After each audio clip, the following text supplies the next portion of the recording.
Chers amis, bonjour, vous êtes en compagnie de Pierre de la chaîne Sur les pas de Pierre et Léna. Bienvenue pour cette 28e émission de 1 minute de lecture par jour. Émission numéro 28, broyer l'esprit humain. Alors que la culture arbitraire se trouve parmi les adultes partout sur Terre, elle est plus facilement observable parmi les enfants.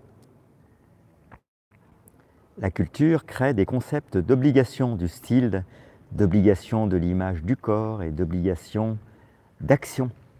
Préférer le rose au bleu est une préférence personnelle. Porter du bleu parce que vous craignez de porter du rose est la destruction introduite par une culture arbitraire. Les cultures limitent les choix possibles pour les gens en créant des règles arbitraires pour votre vie et en les faisant imposer par la pression de vos pairs. Broyer l'esprit des gens permet à la culture de gagner leur obéissance. Quand les gens craignent de marcher la tête haute parce qu'ils croient ne pas être assez attrayants, fortunés ou instruits, la culture est en train de broyer leur esprit en leur enseignant qu'ils ont une valeur limitée. Les personnes qui ne connaissent pas assez leur valeur sont faciles à contrôler. Les pressions exercées sur les enfants sont un nouveau modèle plus puissant de la culture du mal. Les enfants qui sont les plus aptes à comprendre comment se conformer aux normes culturelles et à appliquer la plus forte pression sur tous les autres sont ceux qui gagnent du pouvoir social. C'est une forme et une ombre de la culture des nations et des rois. Un citoyen modèle de la culture est celui qui se modèle précisément aux idéaux de la culture. En principe, cela signifie le style, la parole, l'éducation, l'aspect économique. En réalité, cela signifie l'obéissance. La culture apprend aux gens à idolâtrer le citoyen parfait. Elle procède ainsi car elle désire votre obéissance aussi.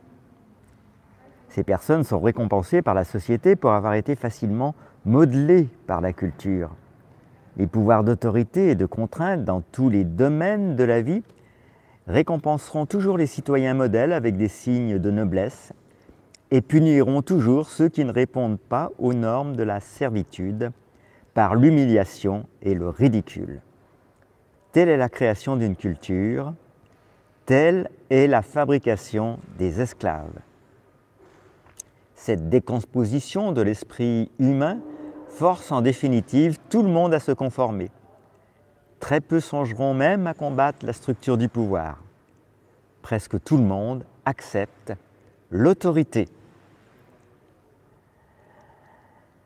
Merci beaucoup de votre attention. Fin de lecture du jour pour aujourd'hui. Dans l'émission numéro 29, dès demain, nous aborderons arrogance versus vanité.